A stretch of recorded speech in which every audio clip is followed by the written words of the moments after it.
โอเคคอยมาจะโซเนาะจะมาสอนเปิดดีโมที่ว่าไส้เทศที่ว่าเป็นเงินปลอมเนาะโอเคก่อนอื่นให้เราเข้าไปที่โบรกเกอร์ MH Market ของเราเลยโอเคหลังจากนั้นให้เราไปที่นี่เนาะยูรูมนี่มันจะมีสดกับอันนี้ที่จริงมันต้องเขียนว่าดีโมแต่ว่าแปลซับไทยมันเป็นตัวนี้เนาะหลังจากนั้นให้เรากดบวกไปเลย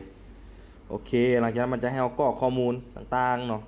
ที่หนึ่งนี่อย่าฟ้าวกรอกก็ได้เนาะที่หนึ่งมันเป็นรหัสส่งไปเมลเนาะเอามากรอกตัวที่สองนี้เขาใส่เป็น MT5 โอเค Leverage นี่ตั้งเป็นตัวสูงสุดเลยก็ได้เนาะโอเคแล้วก็ประเภทอันนี้ก็คืออันนี้ก็ได้จำนวนอันนี้เขาเลือกเป็นตัวลายสุดเลยก็ได้เนาะหรือว่าบริษัทก็เลือกตามจำนวนได้เลือกเป็น11,000บ่$40,000นะโอเคหลังจากนั้นให้ใส่รหัสอ้างอิงรหัสอ้างอิงนี่ก็คือจะใส่ก็ได้บ่ใส่ก็ได้เนาะบ่มีปัญหาเนาะของดีโมนี่หลังจากนั้นเอากดส่งไปที่อีเมลเลยบัดนี้กดคลิกไปแล้วมันจะให้เลือกนี่เลื่อนมาใส่ปั๊บหลังจากนั้นให้เรากดตกลงแล้วมันจะส่งพาสเวิร์ดไปที่อีเมลของเราปับขึ้นมาปั๊บเราก็เข้ามาซูมเข้าไปคัดลอกปึ๊บคัดลอกมาวางใส่ปั๊บไปละติ๊กด้านล่างนี้แล้วกดส่งไปโอเคหลังจากที่เราส่งมาแบบนี้ก็คือตอนนี้เราสร้างบัญชีดีโมแล้วแต่ว่าเรายังต้องได้ไปผูกกับ MT5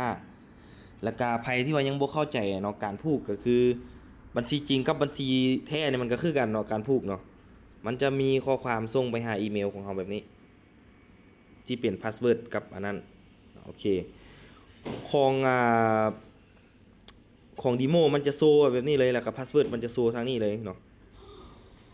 นี่เอากดคัดลอกเข้าไปแล้วเราก็เข้าไปที่ MT5 บัดนี้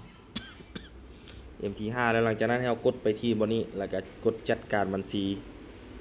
แล้วก็กดไม้บวกที่ถึงนี่เลยเนาะโอเคไม้บวกแล้วกดตัวที่เราค้นหาก็คือ MH Market นั่นเองหลังจากนั้นให้เรากดเข้าไปแล้วก็เอาชื่อมาวางใส่ตัวเราคัดลอกเมื่อกี้นี้แล้วก็ตัวนี้เป็นรหัสหรือว่าพาสเวิร์ดก็จะเป็นตัวนี้เลยเนาะเป็นตัวนี้แล้วเอาทุกตัวเนาะคัดลอกแล้วก็มาวางใส่บนนี้ปั๊บกดตกลงซื้อเข้าไซต์โอเคหลังจากนั้นมันขึ้นมาเป็นแล้วเราก็บันทึกบ่บันทึกก็สุดแล้วแต่เนาะโอเคหลังจากนั้นเราจะได้มาหน้าตาแบบนี้ก็คือตัวนี้เลยได้มาแล้วเนาะดีโม 10,000 USDT แล้วเราก็กดไปที่บนนี้เห็นว่าบัญชีดีโมดีโมเนาะมันจะสังเกตง่ายๆเลยก็คือมันจะบ่ขึ้นรูปกระเป๋าอยู่เทิงนี้มันจะเป็นบัญชีดีโมคันว่าบัญชีที่ว่าขึ้นรูปกระเป๋าอยู่เทิงนี้ก็คือบัญชีของเงินแท้เนาะโอเคเดี๋ยวค่อยจะลองพาทุกคนออกออเดอร์นี่เวลาที่เราจะซื้อหรือเราจะบายอย่างต่างเราสามารถเพิ่มสกุลเงินได้นี่เพิ่มเขานี่ทองคำบอก BTC บอกสิเราจะใส่เป็น BTC โอเค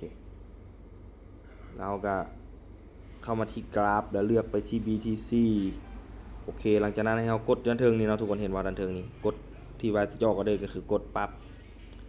นี่เราซูมเข้าไปเบิ่งโอเคเราบายตัวนี้มันบายครั้งแรกเนาะโอเคกดบายปั๊บเราท่าออเดอร์บัดนี้เราท่าออเดอร์เบิ่งเนาะวิธีการวิเคราะห์อย่างต่างๆนี่เป็นแบบให้ลองให้ทุกคนลองเบิ่งก่อนเนาะให้ทุกคนลองเบิ่งก่อน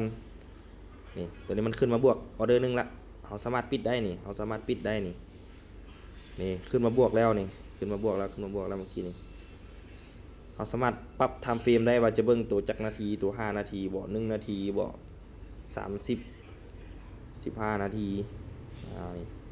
ตอนนี้อยู่ในสถานะลบอยู่คันเราจะปิดออเดอร์เขาก็ปิดอยู่นี่ได้เนาะนี่ปิดสถานะทั้งหมดแต่คันเราบ่อยากปิดเขาก็ปล่อยมันต่อยาวๆเลยสินี่สิเราปิดออเดอร์ให้เบิ่งเด้อปิดออเดอร์ในสถานะขาดทุนหรือปิดตัวใดก็ได้ปึ๊บแล้วมันก็จะมาขึ้นอยู่สถานะแบบนี้ก็คือตัวเขาออกเริ่มกี้ที่เขาลบไป $3.33 เนาะก็คือเป็นดอลลาร์และตัวนี้เป็นบัญชีดีโมเนาะโอเคแล้วเจอกันคลิปหน้า